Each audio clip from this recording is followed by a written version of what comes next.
So our second speaker is Regis Augustus Bars Closel, who is currently preparing a PhD thesis at, forgive me for if I pronounce this in the wrong way, Universidade Estadual de Campinas, about the play Sir Thomas More, involving its first translation into Portuguese and a study on Elizabethan Jacobin drama and English Reformation.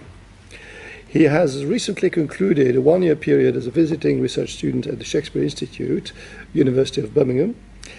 He organized a book about Thomas More's Utopia and its followers, and co-organized a book about Brazilian Shakespearean studies that is forthcoming in May. So his paper is called Remembrances of Sir Thomas More in the 16th Century.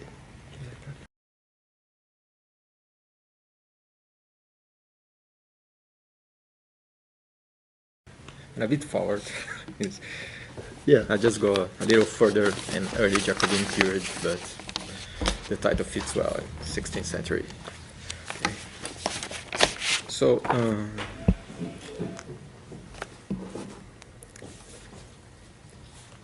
let's set this. Remembrance of Thomas More, such as the play by Anthony Munday, Henry Shettle, and collaborators, raise many questions. Indeed, how Moore was remembered is related directly to several points of interest, such as, did his presence give rise to censorship, and does Moore fit the example of the tragic character whose history and actions should not be imitated? If so, is his history a tragedy? And so on. This paper focuses on fictional works that have recalled Moore in different ways to establish how he was depicted shortly after his death. The works present here: Ellis Haywood's dialogue, Il Moro, William Wager's morality play, The longer thou lives, the more fool thou art, Thomas Nash's novel, The Unfortunate Traveller, and the plays Thomas Lord Cromwell by Anonymous, and Henry VIII by William Shakespeare and John Fletcher, were chosen as providing an alternative view to the biographies. These fictional works present several ways of viewing Moore, either in a favorable or unfavorable light, through brief references or longer considerations. Their genres and structures also vary considerably. This research deals with the concept of remembrance, a concept which, according to recent scholarship, is not something neutral or individual, but cultural. The English Reformation brought about a kind of crisis in memory and a fear of forgetting, as it eradicated purgatory and the intercession of the saints, altered funeral rites and memorial practice, and refined the nature of images and the registers of the dead. Thomas More faced this crisis as an ongoing cultural revolution. His king preserved his memory through research to biographies and to paintings, which were used to unite Moore and those he never met in life, establishing a kind of cult stalling the beloved ancestor. The abolition of purgatory and shrines, as well as several theological matters regarding the presence or remembrance of the dead, are examples that highlight the importance of memory in pre-Reformation society and its creative expressions. Both literature and drama imitate reality and induce a sense of identification and recall, as these examples of resistance illustrate through post-Reformation fiction. The first work, Il Moro by Ellis Haywood, was written in Italian during the reign of Queen Mary and published in Firenze. Haywood was Moore's descendant by marriage. The Marian reign was a brief period in which there was a renewed interest in Moore's life as work, as our colleague has shown. Most of these works and translations were undertaken by those related to Moore, to him in some capacity. Il Moro is part of the same movement that originates in Italy. Haywood dedicate the book to the Archbishop of Canterbury, Reginald Pooe. The book is written as an imaginary dialogue, and it immediately recalls the fictional atmosphere of Utopia. Moore receives some guests at his house, which Haywood depicts as an academy in Chelsea. In the same fashion as in Utopia, they sit outside to talk. Their argument aims to establish what constitutes true happiness. The discussion takes 2 days, which splits the content into 2 books. Each one of the participants has a completely different idea of what happiness is. They take turns to express their own views and to oppose each other's views. They argue the possible solutions, returning to the notion of happiness as constituting partial aspects of life. Moore is the judge and the mediator of the discussion, as he is the most illustrious and the one who, according to the dialogue, has already attained happiness. Moore becomes almost an object of scrutiny, like the search for happiness. Haywood's conclusion is that Moore died a happy man, and most of all, that he embodied happiness at the specific time of the dialogue, which was just before his arrest. According to Moore, happiness consists of attaining contentment in all aspects of life, and knowing why there is no need to desire anything further beyond that point. Therefore, the dialogue concludes that happiness is the rational comprehension and attainment of contentment that can be applied to any of those alternative notions of happiness expressed by the others. The fact that Haywood only mentions how Moore died in the last paragraph of the book is also relevant. There is no emphasis on death itself or martyrdom. Moore, in this particular way of remembrance, both individual and social memories are blended. Il Moro is the first expression of a fictional account of Moore's life within an environment favorable to his remembrance. It has the characteristic of expressing the view of someone within the inner circle of the family and yet giving it a public dimension. Il Moro is relevant in terms of being the first use of fiction, if I'm not wrong, to depict Moore, a resource that goes back to Moore's auto-fictional account in Utopia. The second work. Some earlier 16th century plays, known as morality plays, depicted abstract ideas such as greed or death as human behaviors and contain generic human characters. The dramatic action usually consisted of a man's journey through life sufferings and ended with redemption in the afterlife. Essentially, such plays focus on humans' preparation to attain life in heaven. The basic dramatic principle is the binary combination of condemning one thing and praising another. However, after the Reformation, some plays apply the same formula to condemn Catholicism and praise Protestantism, one such play being Wages the Longer. This is a rare example of a possibly negative account of Moore's remembrance, possibly because Moore is not depicted directly, but can be read as an allegorical reference, which depends on the name of the character and some events in the play. The protagonist is a Catholic child named Moros. His name suggests the first allusion to Thomas More, although the genre invites us to think in terms of abstraction. The play does not treat humans as a unified group. This was a characteristic of this genre prior to the Reformation. This means that Moros is an individual rather than a collective, even if as an individual he represents a group. The word Moros alludes to the Latin version of Moore's names, Moore name morus, but also to the Latin word moria, which means folly. Erasmus' moria encomium was associated with Moore as it could mean either praise of Moore or praise of folly. In the very title of the play,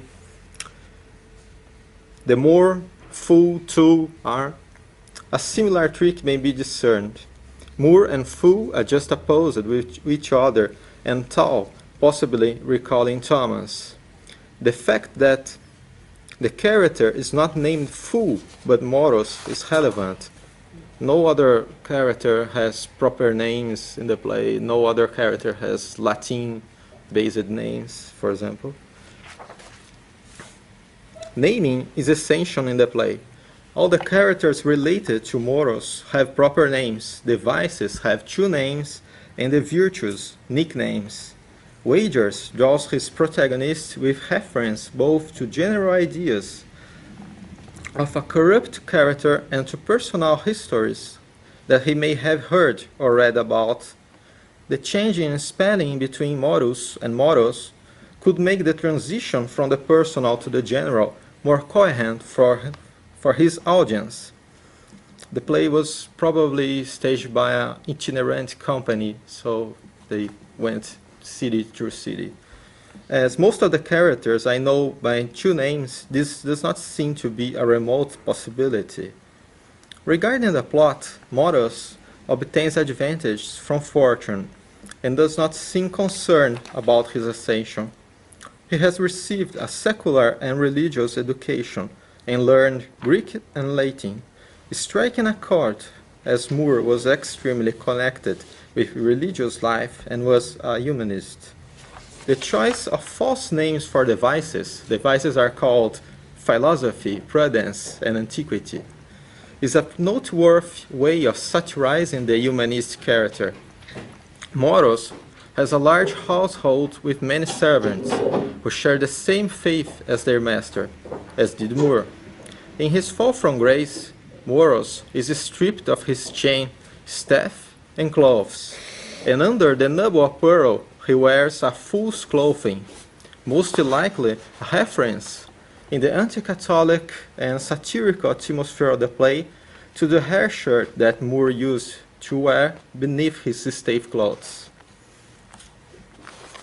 Fortune, a curiosity, Fortune and Moros were supposed to be played by the same actor.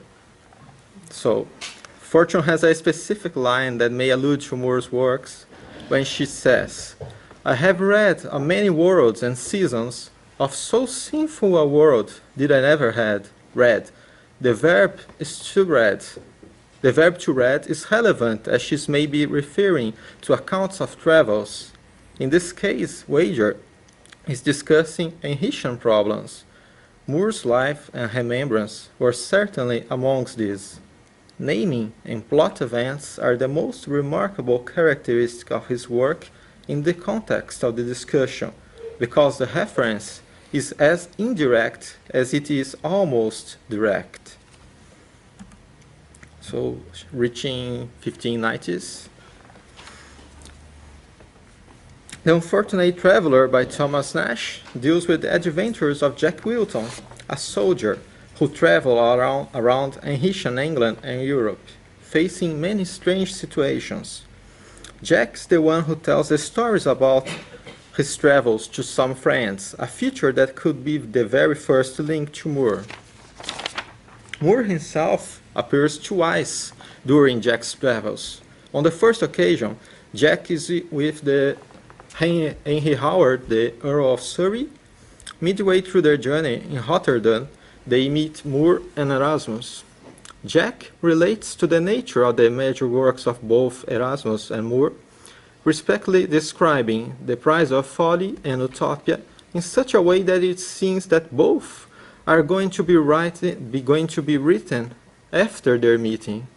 Nash almost quotes Raphael Closel at the end of the passage, taking up a theme in a satirical vein of Moore and the idea of commonwealth. So Nash is above, and Moore is below, and the highlighting blue. that the chiefest Florence kingdoms there was no equal or well-divided wealth with one with another, but a manifest conspiracy of rich men against poor men, procuring their own unlawful commodities under the name and the interest of commonwealth.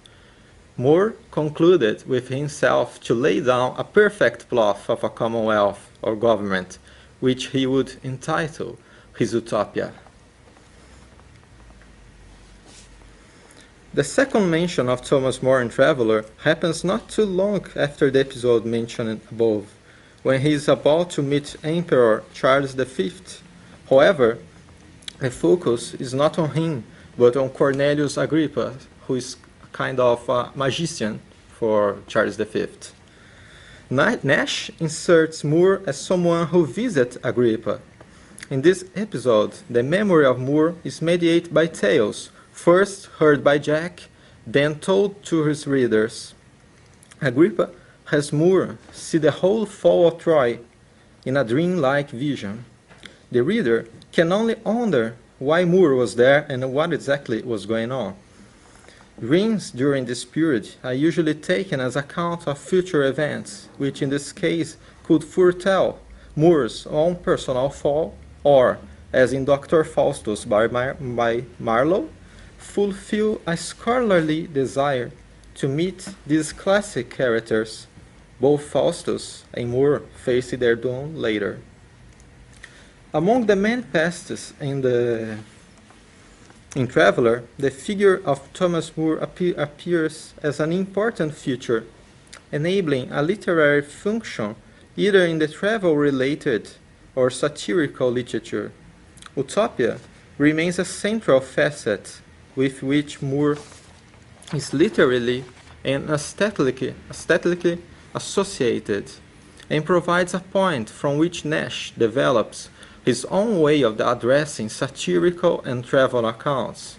Therefore, the Remembrance of Moore does not concern his rise and fall or relevant facts about his biography, but presents the atmosphere in which Moore lived, dangerous and full of situations that could lead any man to a horrible death, as is the world in which Jack Wilton wanders.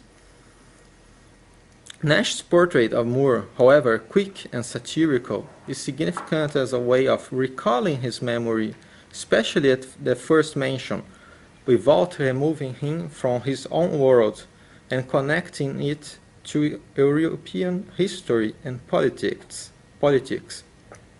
The fact that Moore does not have a speech in Traveller is important because it acts as a satirical preservation.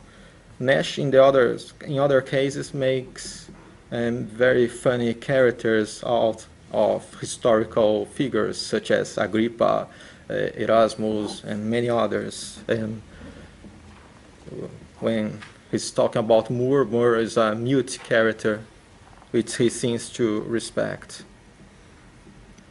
In contrast, there is a contrast to the freedom in which Moore Nash creates his own version of Surrey, for example, and Nash does not allow himself to recreate Moore. So entering the 17th century, at least two Jacobean plays involve Thomas More Remembrance. The first, Thomas Lord Cromwell. Those who were interested in Wolf Hall would like to see the first ancestor of the formula of Hilary Mantel in Cromwell. Together with Sir Thomas More 160 and the two lost plays about Cardinal Wolsey, compose a group of plays written around 1600 depicting the life of illustrious men of the ancient period. The second is Shakespeare's and Fletcher's collaborative play on Henry VIII's reign. Both show awareness of the instability of the political universe inhabited by politicians in those times. Moore is a speaking character who has a choric voice and comments upon the protagonist's advancements and Wolsey's fall. Moore remains like a side character, probably a a late addition to Cromwell's play, because the focus is obviously Cromwell journey, so you can remove the actor and the character of Moore without damaging the main plot. Like, no one replies to Moore in the play of Cromwell. So it's a very strange situation there. On the other hand, in Henry VIII, Moore is mentioned in Wolsey's Fall in a short sequence enveloped in an atmosphere full of symbols of memory, such as bonds, tombs, and lamentations. The Lord Chancellor status is a problem for both plays, as they are sometimes oblique regarding who holds this position. Diplomacy, politics, and the consequences of the Reformation were vital to the artistic framework of remembrance in these plays. To remember Moore was to remember his period and the problems that killed Wolsey, Moore, and Cromwell. So, a brief coda of all the works that I mentioned. This paper has explored very briefly, five different fictional representations of Moore between the Marian and the Stuart periods. Different accounts from diverse authors and times and germs have served to create an idea of Thomas More as a curious and intriguing persona and topic. Among these illustrations, only one depicts him in a negative fashion, and that indirectly. The range of remembrance draws on different aspects of Moore's life. His literary career, Utopia, and his other works is more important to writers such as Nash and Heywood, who are not dramatists, and inherit some of his characteristics. There is no agreement on how to depict him in an artistic way, and there are no shared characteristics such as direct, indirect reference, the kind of the genre, or the levels between history and fiction. Nor does any seem to be a source for another. Each has its own particular way of depicting fictional Moors and exists independently. Regarding the auspice of publication, only one was published during a Catholic reign. However, it was published in a foreign place and language, and was probably only known to certain people. The others were published in Protestant periods. When the remembrance is not about More as a humanist or an author, the Reformation context appears instantly, and this topic is addressed with care. Even when treating him as a Catholic martyr, he is happiness, fool, countryman, political commentator, and friend to the poor. The remembrance of Moore was above all respectful, independent of his position in his later life. Moore advanced further than the circle of kinship, reaching a considerable level of public remembrance. The fact that there are several fictional accounts of Moore in a short period is highly relevant in framing our ideas of how he was remembered and how we understand his life and influence. Thank you very much.